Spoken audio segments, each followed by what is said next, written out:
Hey everybody, welcome to a brand new series of Planet Coaster. What you're looking at right now is my first Alpha 3 experiment, if you will, but it's something that I've been wanting to do for a really long time now.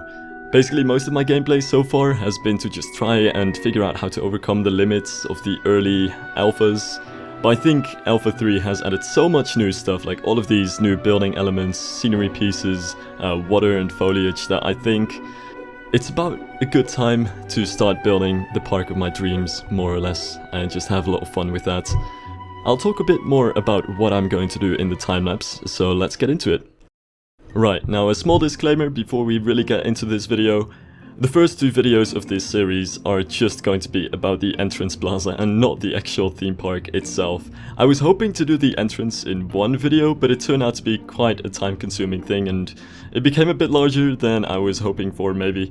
So we're doing this in two. In this video I'm going to be making most of the entrance building itself, and in the next video I'll finish it off and make the plaza, and hopefully that's all gonna look cool in the end, because I have no idea yet. But yeah, the first thing that I wanted to do is make like the big gates which you're gonna walk underneath to get into the park, and I'll talk a bit more about that later on, but first, a bit of an introduction to this park, because I'm pretty sure that it all sounds really chaotic right now. So yeah, for a long time I was having like some ideas that I wanted to do in Alpha 3, but then I really wanted to see in Alpha 3 which one would work best. One idea was to make a park like Universal or Disney, just a very large, focused on realism kind of park with this very geometric sort of layout to it, with like one big centerpiece in the middle of it, like a castle or a lake. And the other idea was to go way less realistic and just throw realism out of the window basically, and make like a really big sort of fantasy park with big castles and temples and everything, and just make everything as large and unrealistic as possible. And trying some stuff in Alpha 3, I couldn't really decide which one I wanted to do, and then I had the idea that, well, I might as well just do both in a way, because the idea behind this park is a little bit odd, but it's still somewhat realistic, but it will have a bit of a fantasy theme to it. It's inspired by the Happy Valley parks in China, which are really relatively unknown parks in the rest of the world, and there's not a lot of information to be found of them, but China has had a bit of a theme park boom in recent years, and there's a lot of awesome concept stuff and images of those parks out there. And what I like about it, and why it sort of hits the two kind of parks that I wanted to do at first, is that it is kind of very Disney-like. It does have that really straight, sort of well-divided layout to the park. And hell, it even has those like big entrances and main streets and big sort of structures in the middle of the park. But at the same time, it's a bit more fantasy-ish. It has way larger roller coasters than Disney, because I also want to get into some way bigger roller coasters as well. And just overall, I think it strikes a nice balance between the two kind of parks. And it's a really good excuse to just go wild with all of the new scenery pieces. Just because many of the parks that I've made so far in Planet Coaster sort of are all according to some sort of preset theme, be it just a country or steampunk or an elven theme that's sort of based on reference things. This park is going to be more of its own kind of style. It's more fantasy, which sort of gives it a bit of a wild card to just do whatever looks cool and go for some crazy ideas that I wouldn't want to go for otherwise if I had to listen to some sort of realistic theme. Which is really cool, because you can just go wild with all of the new pieces, and that's just a lot of fun. Because most of all, the reason why I wanted to do this kind of park is just because I think it's a lot of fun. And I am very well aware that I've already done this sort of thing in Roller Coaster Tycoon 3 before, and if you're a very long time viewer, you might remember some of the earlier parks, which do have a bit of a similar style and idea to it as the Main Street and the Entrance Plaza, which I'm going to be doing here. So it's not all that new, but it's just something that I've been wanting to try in Planet Coaster for a really long time.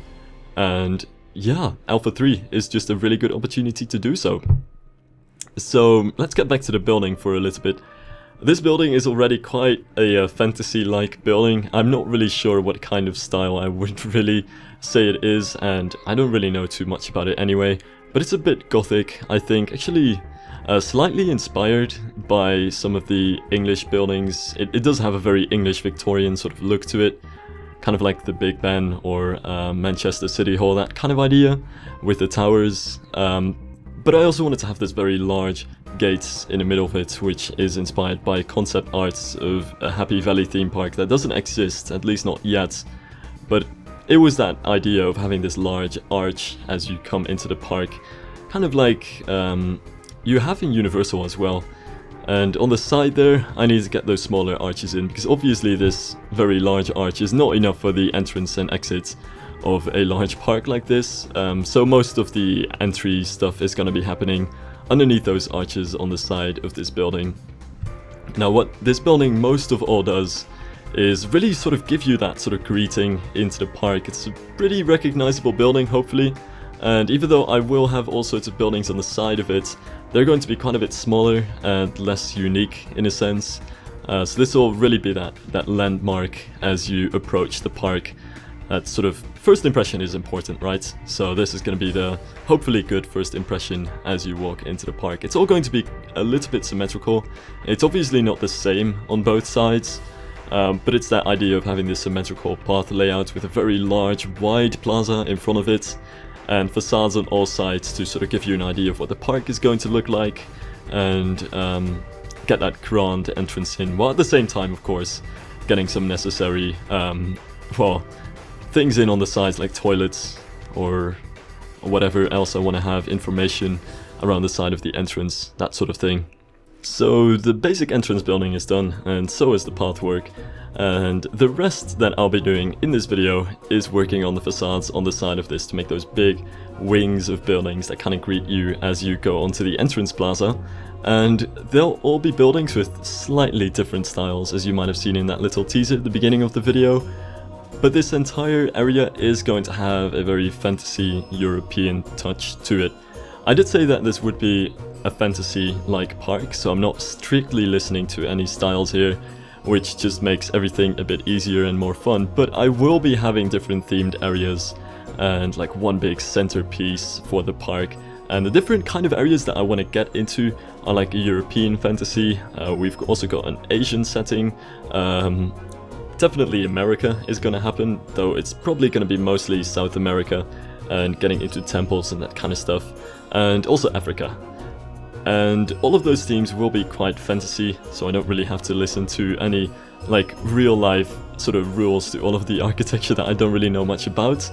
But yeah, it's going to be a lot of fun basically, and it's a kind of idea which I've been wanting to try for a long time. Now the European setting will be like the central part of the park, and I'm trying not to be too biased here, not because I'm European, but just because I think it works out best. I would have said Europe is on the middle of the Earth map, so that kind of makes sense, but it really doesn't. I'm pretty sure that every continent likes to put themselves in the middle of the map. Yeah, we'll have Europe in the middle, just because I think it works out best for the theme. And I had this idea for like the big entrance plaza and the main street being European, so that'll be European for sure. And the same goes for like the big weenie that I'll have at the end of the main street, which I am very sorry, it is most likely going to be a castle, which I know it's the millionth castle which I've built already, but it's the first time in Alpha 3 and with all of these new pieces, and I think that's the one thing that I really want to try. Plus I pinky promised somebody that I wouldn't make a castle, so I don't think I can get out of that one. So that's the thing that I'll be doing, and then around that we'll have the different themed areas, very much like a Disney park, but also very much like Happy Valley. So yeah, that's basically how things are going to be done. And as for the European section, it's all going to be like slightly inspired by different things.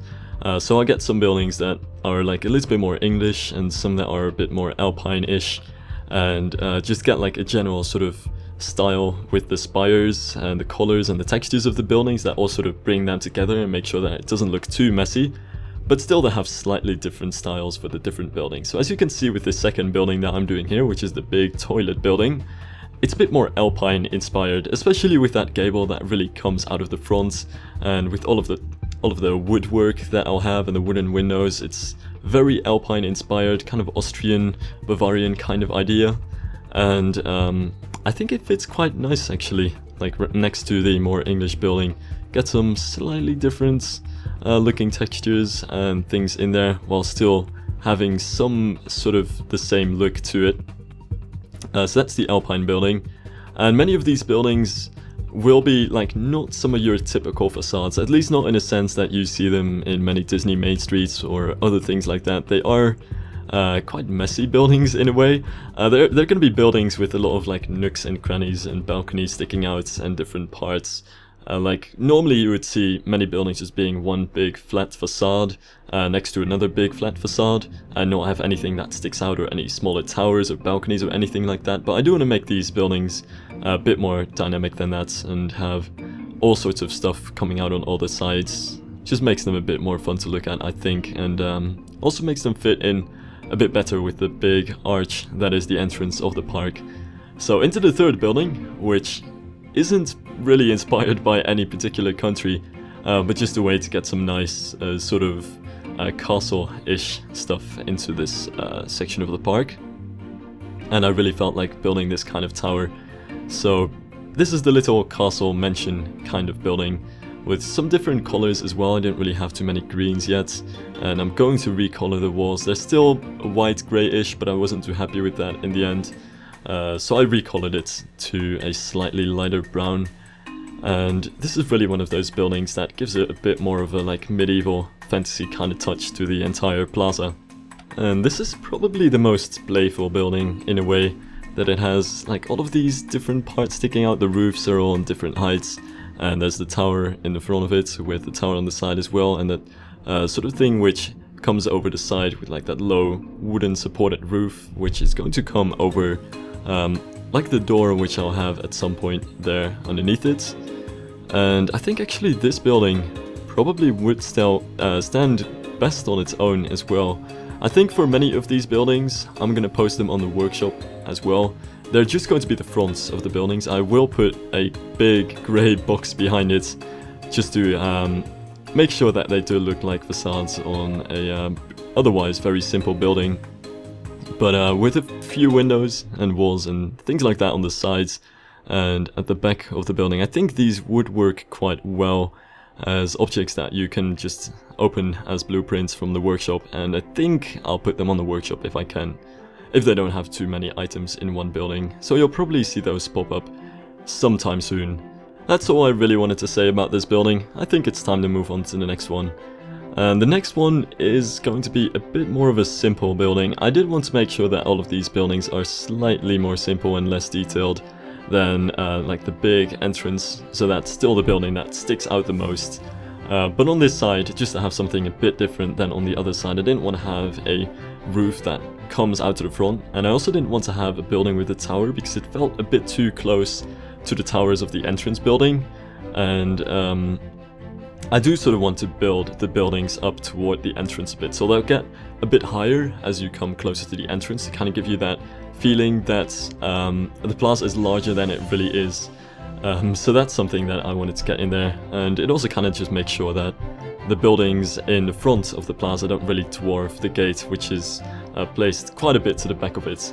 But yeah, this is really quite a simple building. Now I found that a clockwork piece, which I wasn't really too sure what to use it for.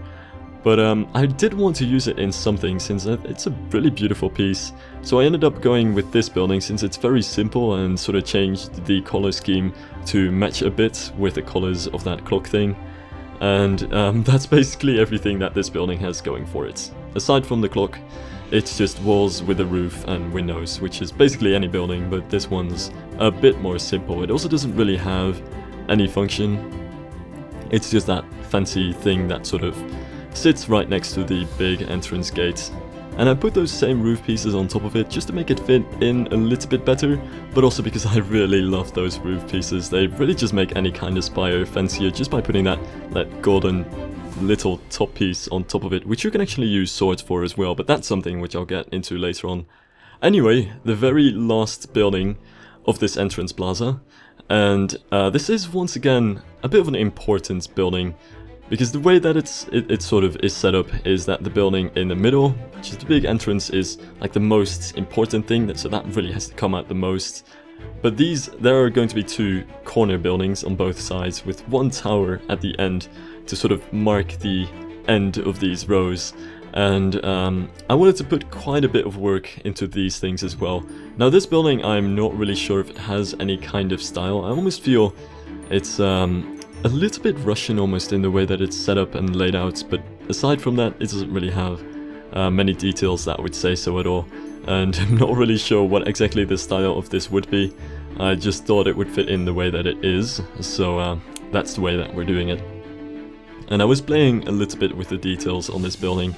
I've more or less taken the details of the game for what they are in the other buildings, but in this one I kind of wanted to see like how you can really combine the different pieces to make new stuff. And actually test for a while what height of tower I wanted to have as well. So most of the borders on this building, and especially on the top piece here on the top of the tower, are like combinations of different items, and taking those swords and actually putting them on top of the roof works quite well to get that sort of golden spire look to it. And the bottom of this flag is actually quite useful for that kind of thing as well. Like it's a big golden sort of pointy spire top that you would see. It's definitely something which I've kind of missed in the game for quite a while, and I guess I'm trying to make up for that by placing perhaps too many of them. But this is just the way that I kind of wanted to try it out here.